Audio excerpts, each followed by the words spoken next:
ഞങ്ങളേ പോയ കോലത്തിലാണോ തിരിച്ചു വന്നേക്കുന്നതെന്ന് നോക്കിയേ. രണ്ടുപേരും വ്യത്യാസമായി. അതുകൊണ്ടിക്ക് പൊട്ടില്ല, ഒന്നുമില്ല. തെറാപ്പി കഴിഞ്ഞ് വന്നു കേട്ടോ. തെറാപ്പി കഴിഞ്ഞ് വന്ന് വീട്ടിൽ കയറി. ഇന്ന് മടുത്തു പോയൊരു ദിവസമാണ് കേട്ടോ. ഒത്തിരി വല്ലാണ്ട് ഇന്ന് മടുത്തുപോയി. ഇനിയിപ്പം അതുകൊണ്ടിക്ക് ചോറ് കൊടുക്കണം.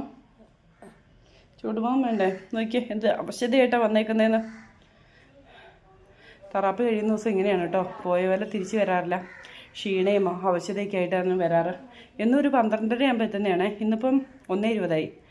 ഇനിയിപ്പം ചോറൊക്കെ കൊടുത്ത് ഫുഡ് അമ്മ അപ്പപ്പൊക്കെ കഴിച്ചു വരുമ്പോഴത്തേക്കും ഞങ്ങൾക്ക് ലൈവ് കയറാനാവും അല്ലേ. നമ്മുടെ ലൈവിൻ്റെ സമയം 2:30 കേട്ടോ. അപ്പോൾ എല്ലാവരും വരണേ. എല്ലാവരും വന്നിട്ട് നമ്മളെ പറ്റുന്ന പോലെ ഒന്ന് സപ്പോർട്ട് ചെയ്യണം.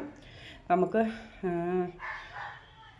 മുമ്പോട്ട് പോയേ പറ്റുള്ളൂ. നിങ്ങളുടെ സപ്പോർട്ട് ഉണ്ടെങ്കിൽ മാത്രമേ നമ്മൾ പോകുള്ളൂ. അപ്പോൾ എല്ലാവരും നമ്മളൊന്ന് സപ്പോർട്ട് ചെയ്യണം കേട്ടോ. ഞങ്ങൾ തെറാപ്പി കഴിഞ്ഞ് ക്ഷീണിച്ച് വന്നുള്ള ഇരിപ്പാണ്. കുഞ്ഞുവാവ ചിരിക്കുന്നൊന്നുമില്ല. ഇനിയിപ്പോൾ ചോറൊക്കെ തിന്ന് കഴിയുമ്പോഴത്തേക്ക് ഇച്ചിരി ഉഷാറാവും.